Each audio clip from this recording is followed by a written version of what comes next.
Waterline. The outline of a horizontal section of a vessel, as when floating in the water.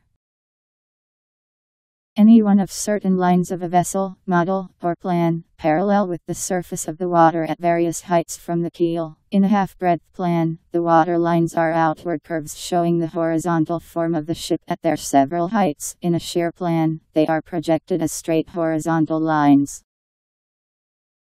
Any one of several lines marked upon the outside of a vessel, corresponding with the surface of the water when she is afloat on an even keel. The lowest line indicates the vessel's proper submergence when not loaded, and is called the light water line. The highest, called the load water line, indicates her proper submergence when loaded.